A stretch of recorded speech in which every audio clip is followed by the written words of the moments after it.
Sugar বা ডায়াবেটিসে আক্রান্ত রোগীরা যে সমস্ত পরীক্ষাগুলো মানে ব্লাড টেস্টগুলো করে থাকো সেই সমস্ত ব্লাড টেস্টগুলো নিয়ে একটু আলোচনা করব। একটু জেনে থাকা তোমাদের ভালো। কি কি টেস্ট মেনলি করা হয়? বিশ্ব স্বাস্থ্য সংস্থা বা হুইয়ের মতে এই 6টা টেস্টকে আমরা করে থাকি ব্লাড সুগার বা ডায়াবেটিসে আক্রান্ত রোগীদের জন্য বেস্ট 6টা টেস্ট। কি কি? নাম্বার 1 যেটা সেটা হচ্ছে এফবিএস, যেটা বলছে ফাস্টিং ব্লাড সুগার। নাম্বার 2 যেটা সেটা হচ্ছে PPBS, post prandial blood sugar. 3 নম্বর যেটা সেটা হচ্ছে আরবিএস, যেটা হচ্ছে র্যান্ডম ব্লাড সুগার। 4 নম্বর যেটা সেটা হচ্ছে ওজিটিটি মানে ওরাল গ্লুকোজ টলারেন্ট টেস্ট, এটা ওজিটিটি। 5 নম্বর যেটা সেটা হচ্ছে HbA1c বা হিমোগ্লোবিন A1c, যেটা বলছে গ্লাইকেটেড হিমোগ্লোবিন। আর 6 নম্বর যেটা সেটা হচ্ছে হোমা-আয়ার টেস্ট মানে homeostatic model assessment for insulin resistance. এই 6টা টেস্টের মাধ্যমে কোনো ব্যক্তি সুগারে আক্রান্ত কিনা, ইন ফিউচারে সে সুগারে আক্রান্ত হতেই চলেছে কিনা, এই টোটাল বিষয়গুলো জানা যায় হুইয়ের মতে। এই 6টা টেস্টই মেন টেস্ট, যেগুলো বলছে গোল্ডেন টেস্ট। এবারে এই 6টা টেস্ট নিয়ে হালকা করে একটু আলোচনা করব। প্রথমে যেটা আসবো সেটা হচ্ছে হোমা-আয়ার টেস্ট। এই হোমা-আয়ার টেস্ট যেটা বলছে homeostatic model assessment for insulin resistance, এই বিষয়টা একটু জানার আগে এটার দিকে তাকাও। এটা কি? এটা একটা সেল। সারা দিনে আমরা যে চলাচল করি, কাজকর্ম করি, কথাবার্তা বলি, সমস্ত কিছুর জন্য দায়ীকে এনার্জি। এনার্জি ছাড়া আমরা সম্পূর্ণরূপে অকেজো। তাহলে এনার্জি চাই, তবে আমরা কাজকর্ম করতে পারবো, চলাচল করতে পারবো, সব কিছু করতে পারবো। এনার্জি তৈরি করে কি না দেহের কোষগুলো। বাড়িটা কিনে গঠিত?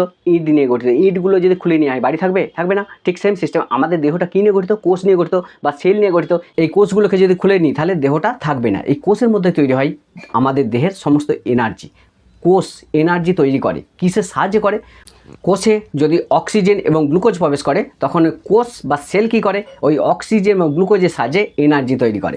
এটা মনে করো একটা হিউম্যান সেল বা কোষ। আমরা যাবতীয় খাবার খাই, মাছ, মাংস, ডিম, শসা, রুটি, সমস্ত খাবারকে পেটের অর্গানগুলো কিসে কনভার্ট করে? গ্লুকোজে পরিণত করে। করে কোথায় মিশায়? ব্লাডে। ফুসফুস থেকে কি হয় না ডিঅক্সিজেটেড যুক্ত ব্লাডটা অক্সিজেনেটেড ব্লাডে পরিণত হয়। তাহলে ফুসফুস থেকে এলো রক্তে অক্সিজেন, আর আমরা যে খাবারগুলো খেলাম সেখান থেকে পেটের অর্গানগুলো সমস্ত খাবারকে কিসে শেষকালে পরিণত করে? না গ্লুকোজে পরিণত করে। তাহলে গ্লুকোজ এবং অক্সিজেন যখন ব্লাডে আসে তখন অক্সিজেনটা কি হয় না ব্যাপন প্রক্রিয়ায় কোষের মধ্যে অটোমেটিক প্রবেশ করে যায়। গ্লুকোজ কিন্তু কোষের মধ্যে অটোমেটিক প্রবেশ করতে পারে না। গ্লুকোজকে কোষের মধ্যে প্রবেশ করায় কে? ইনসুলিন। রক্তে যখন চিনি বা গ্লুকোজের পরিমাণ বৃদ্ধি পায় তখন অগ্ন্যাশয় তার বিটা সেলকে নির্দেশ দেয় বেশি পরিমাণে ইনসুলিন ক্ষরণ করার জন্য। যার ফলে কী হয় না বিটা সেল থেকে ইনসুলিন নিঃসরণ হতে থাকে এবং এই ইনসুলিনটা এসে কোথায়? রক্তে মেশে। এই রক্তে যখন ইনসুলিন আসে তখন ইনসুলিন কী করে না ইনসুলিন হচ্ছে কোষের একটা চাবির কাজ করে। এই রুমটাই মনে করো আমরা ঢুকতে চাই, তাহলে রুমটা তালা দেওয়া আছে, তাহলে একটা চাবি চাই, চাবিটা খুললে তবে রুমটা ঢুকতে পারবো। ঠিক সেম সিস্টেম গ্লুকোজ কোষের মধ্যে অটোমেটিক ঢুকতে পারে না, মানে নিজে নিজে ঢুকতে পারে না। গ্লুকোজকে ঢোকায় কে? না ইনসুলিন। এই ইনসুলিন হচ্ছে কোষের একটা চাবি। তাহলে ইনসুলিন কী করে না কোষের চাবিটাকে খুলে দেয়, মানে তালাটাকে খুলে দেয়। ওই পথে কী হয়? বেশি গ্লুকোজ কোষের মধ্যে প্রবেশ করে। গ্লুকোজ যখন কোষের মধ্যে প্রবেশ করলো তখন কোষ কী করে না অক্সিজেন এবং গ্লুকোজকে রিসাইক্লিং করে এটিপি উৎপন্ন করে, মানে এনার্জি তৈরি করে। এই এনার্জিটার সাহায্যে আমরা চলাচল করতে পারি। যদি কোনো ব্যক্তি অলস হয়, কাজকর্ম করে না, হাঁটাচলা করে না, এক্সারসাইজ করে না, বিভিন্ন টাইপের খাবার খায়, তাদের ক্ষেত্রে কী হয়?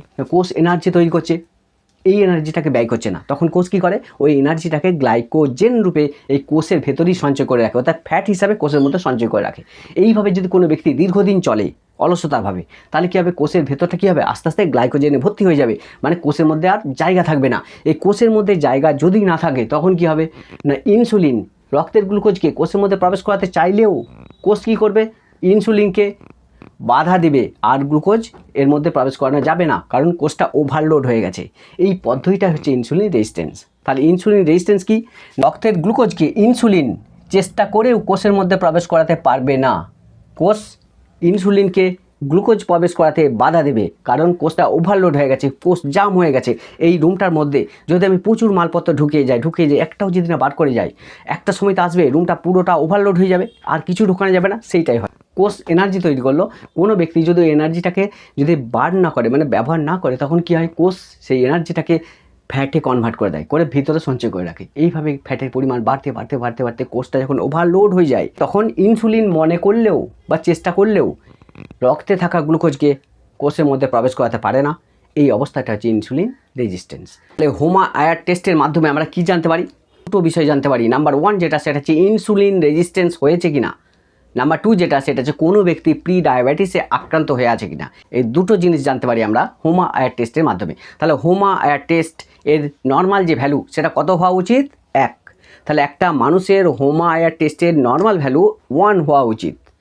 যদি হোমা আয়ার ভ্যালুটা চেঞ্জ হয়, মনে করো 2 থেকে 2.9 যদি হয়, তাহলে তার অলরেডি ইনসুলিন রেজিস্ট্যান্স হয়ে গেছে। হোমা আয়ার টেস্টের ভ্যালু যদি 3-এর বেশি হয়, তাহলে সে প্রি ডায়াবেটিসে আক্রান্ত, এবং তার থেকে বেশি যদি হয় 4, 5, 6, 7, 8, তাহলে সে অলরেডি ডায়াবেটিসে আক্রান্ত। এইভাবে আমরা হোমা আয়ার টেস্টের মাধ্যমে জানতে পারি যে কোনো ব্যক্তি ডায়াবেটিসে আক্রান্ত কিনা বা তার ইনসুলিন রেজিস্ট্যান্স হয়েছে কিনা। এবারে আসছি যে কোনো ব্যক্তি সুগার বা ডায়াবেটিসে যদি আক্রান্ত হয়, তাহলে কোন কোন টেস্টগুলো সে করে সেটা একটু দেখো। নাম্বার 1 যেটা সেটা হচ্ছে FBS, ফাস্টিং ব্লাড সুগার। এটা কখন করা হয়? বলছে এটা হচ্ছে সকালবেলা করা হয়, মানে খাওয়ার ঠিক 8 ঘন্টা পর। কোনো ব্যক্তি খাওয়া দাওয়া করলো, করে শুলো, তাহলে 8 ঘন্টা পর, মানে মোটামুটি আমরা সকালবেলায় এই ফাস্টিং ব্লাড সুগার এটা করে থাকি। এর ভ্যালুটা নর্মাল ভ্যালু কত হয় না, লেস দ্যান 100, মানে 100-র কম থাকতে হবে অবশ্যই। 70, 60, 80, 90 এর মধ্যে থাকলে ভালো ফাস্টিং ব্লাড সুগারটা। 2 নম্বর যেটা সেটা হচ্ছে পিপিবিএস মানে কি না, পি মানে পোস্ট, পরের পিটা কি না prandial blood sugar, post prandial blood sugar, মানে খাওয়ার পরে যে আমরা টেস্টটা করি। পিপিবিএস কীভাবে করা হয় না, যে মুহূর্তে তুমি দুপুরের খাবারের প্রথম গ্রাসটা মুখে দিলে তখন থেকে টাইম স্টার্ট, ঠিক 2 ঘন্টা পর। এবার তুমি খেতে শুরু করলে, মনে করো 15 মিনিট ধরে তুমি খেলে, এটা আর কাউন্ট হবে না। তুমি যে মুহূর্তে খাবারটা মুখে ঢুকালে সেখান থেকে কাউন্ট হলো। তার ঠিক 2 ঘন্টা পর ব্লাডটা নেওয়া হয়। যে দুপুরে খাবারটা যখন তুমি মুখে তুলেছো প্রথম গ্রাসটা, সেইখান থেকে স্টার্ট হলো। এবার 15 মিনিট 20 মিনিট ধরে তুমি খাও না, আধ ঘন্টা ধরে খাও, অসুবিধা নেই। ঠিক 2 ঘন্টা পর, মনে করো তুমি 2টোর সময় প্রথম গ্রাস তুলেছো, ঠিক 4টের সময় ব্লাডটা দেবে। আশা করি বিষয়টা ক্লিয়ার হলো। এটা 3 নম্বর যেটা সেটা হচ্ছে আরবিএস মানে কি র্যান্ডম ব্লাড সুগার। দিনের যে কোনো সময় করা হয়। র্যান্ডম মানে বুঝতেই পারছো, যে কোনো সময়তেই করা হয়। হঠাৎ করে কোনো ব্যক্তির মনে করে অ্যাপেন্ডিসাইটিস হচ্ছে বা কোনো একটা ওটির দরকার হয়েছে, সেক্ষেত্রে কী করা হয় না, একটা র্যান্ডম ব্লাড সুগার টেস্ট করা হয়।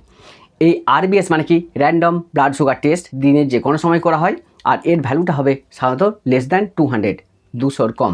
আর পিপিবিএস এর ভ্যালুটা কত হবে 140-এর কম।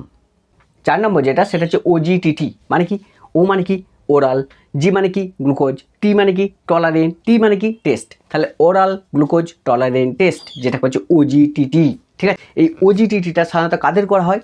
যে সমস্ত মহিলারা গর্ভাবস্থায় সুগারে আক্রান্ত হয়েছে তাদের ক্ষেত্রে এই ওজিটিটিটা করা হয়। অনেক মহিলাদের কি হয় না, গর্ভাবস্থায় 24 থেকে 28 সপ্তাহের মধ্যে হঠাৎ করে সুগার ধরা পড়ে, এবং ডেলিভার হওয়ার মিনিমাম 6 মাসের মধ্যে এইটা অটোমেটিক ভালো হয়ে যায়। এই ওজিটিটি টেস্টের মাধ্যমে গর্ভাবস্থায় কোনো মহিলা গ্লুকোজ বা ডায়াবেটিসে আক্রান্ত হয়ে আছে কিনা সেটা জানা যায়। এখন একটু জানবো যে ওজিটিটি বিষয়টা কি। খাবার গ্রহণ করার 8 থেকে 10 ঘন্টা পর খালি পেটে সাধারণত সকালবেলায় প্রথম ব্লাড নেওয়া হয়। তারপরে কি করা হয় না, ওই মহিলাকে গ্লুকোজ খাওয়ানো হয়। গ্লুকোজ খাওয়ানোর পর 1 ঘন্টা পর আবার ব্লাড নেওয়া হয়, 2 ঘন্টা পর আবার ব্লাড নেওয়া হয়, 3 ঘন্টা পর আবার ব্লাড নেওয়া হয়।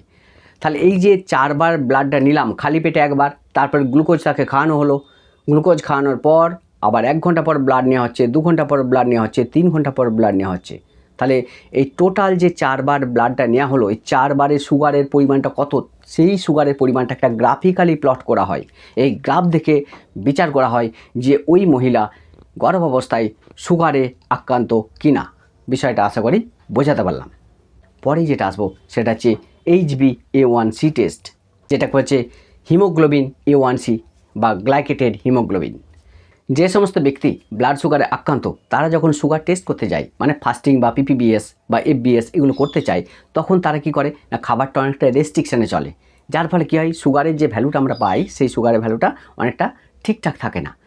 এই জন্যই এসছে HbA1c টেস্ট। এটা কি বলছে, কোনো ব্যক্তি যদি সুগার বা গ্লুকোজে আক্রান্ত হয়ে থাকে দীর্ঘদিন ধরে, তাহলে তার রক্তের মধ্যে কী হয় না, গ্লুকোজের পরিমাণটা বাড়তে থাকে।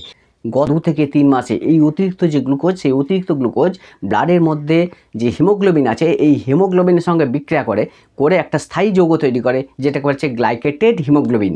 এই গ্লাইকেটেড হিমোগ্লোবিনটাই আমরা জানি যে হিমোগ্লোবিন A1c বা HbA1c নাম। তাহলে এই HbA1c কি না, হিমোগ্লোবিনের একটা বিশেষ ধরনের ভেরিয়েন্ট। সেই ভেরিয়েন্টটা কীভাবে তৈরি হয় বলছে গত 2 মাস বা 3 মাস ধরে তুমি কেমন লাইফস্টাইল চালিয়েছো, কী খাবার খেয়েছো, এই টোটাল বিষয়টার উপর তোমার দেহের মধ্যে যে গ্লুকোজটা তৈরি হয়েছে সেই গ্লুকোজটার একটা অ্যাভারেজ একটা ভ্যালু পায়।